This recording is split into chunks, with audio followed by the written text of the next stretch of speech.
Hello, this is Tim Law with Playing It Forward Coaching. Always remember that your life, your dreams, your goals are all essential.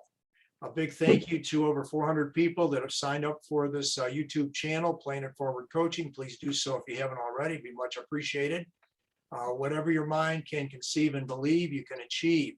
I am really looking forward to this interview today with a wonderful guy, Richard Wilson, who I met, oh gosh, 15, 16, 18 years ago, I guess now, down in Greensboro, North Carolina. He was one of my students as an 8th grader.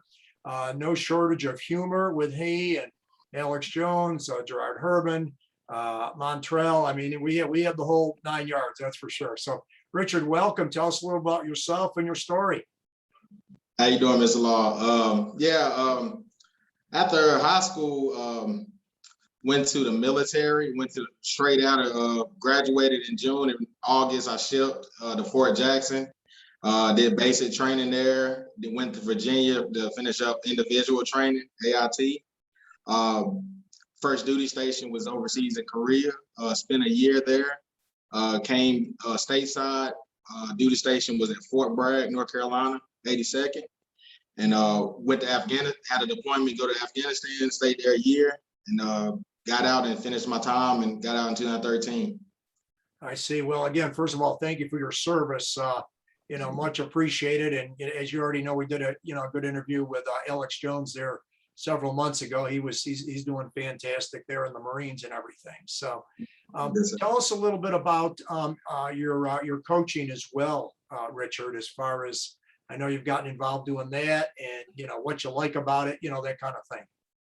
Yeah, this is my first year coaching. Last year was in the COVID year. It's probably one of the best experience. I get thrown right into a fire, and I'm a wrestling coach. We're pretty sanitary. You know this, Mr. Law, being a wrestling coach yourself. We're pretty sanitary bunch. We sanitize everything, and we had to get even more even more cleaner than what we were. And I don't know how you even do that in wrestling. I really don't. But we pulled it off and had a successful year. Had had 5 make it to regionals and 1 make it to states. Wow, that's fantastic. Fantastic. Yeah, because it's North Carolina's wrestling has really come up, and they've really they've got some real solid people coming out of that state for sure. Absolutely. So what is it that kind of gives you the most joy as far as, I know you're kind of just new on the coaching front, but what was it this past year that kind of gave you the most joy, Richard? Well, having the technique in my head and how to articulate it to just young kids, that was probably the most daunting task to me, because I don't feel like I'm the best communicator when it's amongst young kids, but telling them something and thinking like they don't get it, they're not getting it, and then in the match, they do everything like that you said in practice. It's like, okay, they just tune me out, and then when they have to do in the match, they pick it up. So yeah, it's really something when you see the kids that you've worked with, whether it's a muscle memory thing or you're teaching them something and they actually apply it, or at least try to apply it, in a match, regardless of a competition, for sure. So tell us a little bit about your sports background, your competitive years, Richard. Yes, sir. I started playing. My first sport I played was baseball. Officially, I grew up in Gibsonville with, like before mentioned, Alex Jones, Gerod Herbin. Gerod Herbin ran a 4.2 40 at like 13 or 14 years old, and I'm not even joking. It might sound like, but this guy was incredible in the 100. Alex Jones, he had an older brother, Chuck Jones, and all we did was play sports. So even if it wasn't for a team organization, we just played. That's what we did. So when we did get organized football or any sport, we already look like we've been doing it for years, which we have, just not in an organized fashion. But after baseball, I went straight to football. I was 8 to 9 years old with Alex and a bunch of my cousins, and I played football from 8 to 17 when I graduated high school. Good. And then you said you were also involved with with some wrestling as well, correct? And and I waited for the end for it, because I didn't. My dad used to talk about wrestling all the time. He's the first one to mention wrestling to me that helped me play football. But it was a teacher I had in 8th grade that told me I didn't go out for the middle school wrestling team, but I remember Jeremy and Josh had And I remember you came up to me and was like, you should wrestle it when you get to high school because you're a big kid. I remember that whole year. I don't even know if you remember this. I was telling you, I was like, yeah, I'm 135, coach. I'm like 135. I'm like 135. And I remember you had told me, you was like, kid, you are not 135. I can do that. Just grab your shoulder. I can tell you that you're not 135. And I went in. I think it went up next year. I was 160, 175. Right around that range, and started wrestling at the weight class of 171. And yeah, that's probably one of the toughest weight classes that you can go to straight. Like that's really getting tossed in the fire from high school. And from middle school to not wrestling at all to going to starting my freshman year at 171 was, oh my God.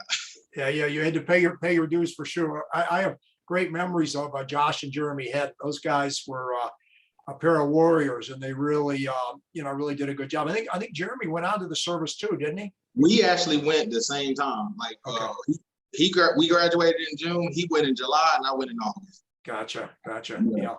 How about your cousin Alex Jones? Can you say a couple things about him? I got a funny story I'm going to share on here. You may have heard it already, but I think I shared it with Alex on his.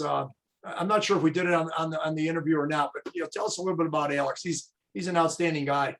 Alex is one of the greatest guys I ever met. Like it's people pay to have a guy like that in their life, and I'm so serious to say, and I get it for free. I've had him for free my whole life. He's a wealth of knowledge. I mean, I can't say enough great things about him. Just honestly, that's one of my main reasons of why anytime somebody tell me they was in the military and then they was in the Marines, I tell them I was in the Army, and I'm always like, it's all green. Because, it's like with me and Alex, that's how it always been. So it didn't matter what branches, it's all the same. Yeah, absolutely. Well, I'll tell you a funny story. My wife had come down to visit the school there. I think it was in the 04-05 year. And anyway, I sent Alex and I think it was Montrell Davis, right? Was it Montrell Davis? Montrell Davis. Yes. Mm-hmm. Anyway, I sent them down to meet her because we were down, at the end of one end of the hall, way down from the office. So she checked in. So Alex meets her right down there near the end of the hallway. And now she doesn't know him from anybody. He puts his arm around her and says, "Hey, Candace, good to see you. Remember how we used to go clubbing back in '79?" Oh my God. She didn't know what to think. It was so funny. It was so Alex. The thing about Alex at that age, and it's only got better with time, but at that age, he was so, he had this kind of wisdom about him. And it only comes from his grandmother, Miss Shay. She was an older lady, and he always was with her. That was like his best friend. But he could mix it up with adults and he could be like talking to polite and all this, but then get with us and be a kid and be a kid. Like, it's like, man, what are you doing? Like, how you were just this way with them? And like he was a chameleon. He was a chameleon. He could do. It's not like saying that he could get into like bad stuff. It just he could go anywhere and be nobody would mess with him. He was a great guy. Yeah. He can definitely shift the personality for sure. Richard, do you have some advice that you could give to young up and comers as far as getting involved in school, whether it's sports, band, music, extracurricular things? Any advice you would give to elementary kids, middle school kids, high school kids? Yes, I always thought about going for sports as just being around Gibsonville and everybody going pro and stuff. I looked at it like, it's a way to get out. But as I got older and, I was 5'7", 200 pounds, I wasn't going pro or anything, but I appreciate just the life lessons. Like, and I know it sounds, it's weird. You tell a kid that and they like, it's corny, but it really is like everything that I learned from a youth, 8 to 17, from 17 to 30. I'll turn 30 next month. I use on the daily, and it's repetitive. It's you always go back. It's always liken it as a Trojan horse. Like back in the day, you bring the Trojan horse and you open up, and it's life lessons that's popping out of it. Is sports look like that's what we want going for, but it's really the stuff you're going to use growing up. Yeah, no, I certainly agree. And as far as what were some of the main lessons that you felt that sports and or the military taught you? And I totally agree with you as far as the life lessons. Well, one of the biggest ones was the best ability is availability. That was probably the main one. The right time, right uniform, right place. You get those three down in any endeavor you do. I don't care if it's sports or academics. You're gonna be right. You're gonna be there. You're gonna get. Richard, say those again. I really like those. Say those again. What was it? Can you repeat those? Right place, right time, right uniform. Mm-hmm. You go those three to this day. If I don't know what's going on with the place I'm going to be right because I had everything with me. I had the right I had the right attitude at the very most, and I came with everything I was supposed to come with. So everything else I'm ready to rock. Yeah. No, I really like that. And it's interesting because with these interviews, I learn as much or more from you guys as I'm hoping that you're learning a few things from my direction as well. That's for sure. Yes, sir. Yeah.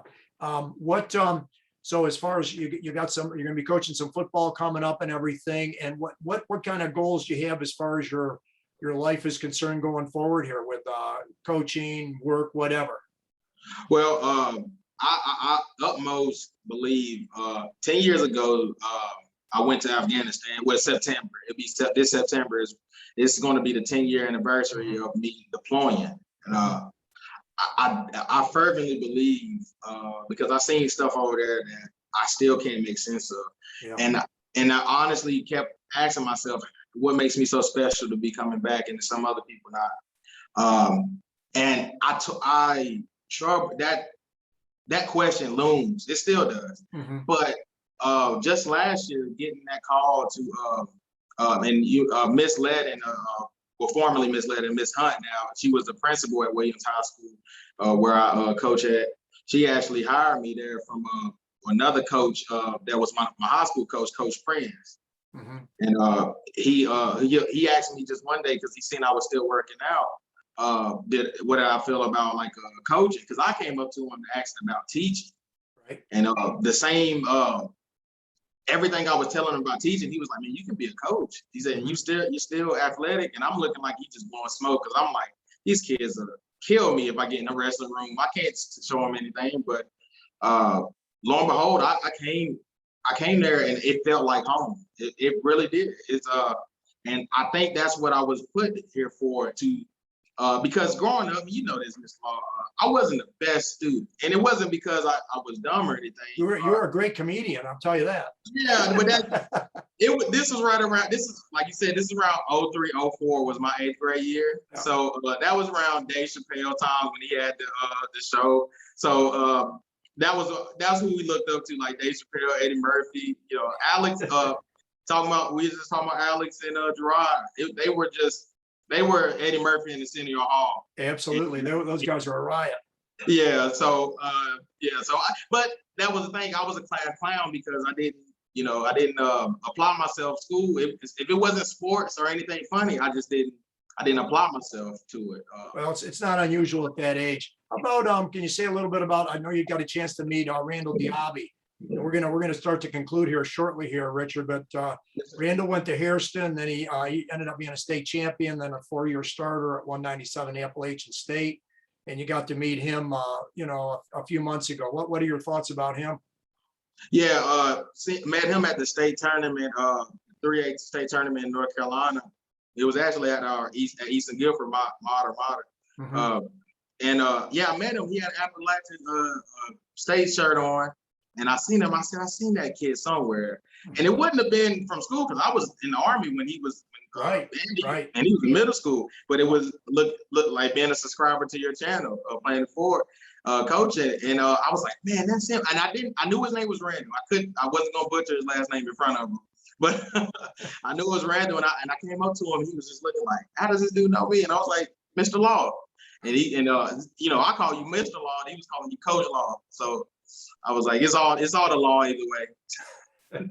But that guy, I could not, I spoke with him briefly, probably 2 or 3 minutes, but that 2 or 3 minutes was like, oh my, this guy is like He's the real deal. Yeah. He's the Yeah. real deal. Yeah, Randall's a great guy, and I'm going to make sure we tag and share this with him so he gets to see it a little bit here and everything. Well, Yes, sir. Richard, this has been fantastic. Any last parting thoughts before we? And please stick around afterwards and talk to you for a minute or two after I shut the recording off. But any Yes. last parting thoughts here you'd like to share? Mr. Law, I know you know this. I tell you all the time, I love you like a father. You were so instrumental to me, just in high school, just getting ready for just life, period. And I'm sure from Alex to Jeremy Haddon, James Chilton, all those guys would say the same things. From all of them, I just like to say thank you. I take your advice every day. Thank you, Richard. I'm humbled on that. And as I always say to you, I love you like a son. And love you like a father. But I got one more yes, thing. sir. Go ahead. Fire away. Do you got tickets? What's that now? Do you have tickets? Tickets. Yeah, to the gun show. I thought that's where you might be going, but I wasn't sure, Good one. I like it. Yes, sir. Yes, sir. Excellent. Well, keep that $1 million smile going, that great attitude, and just stick around here for just a minute, okay? Yes, sir. Yes, sir. All right. Very good.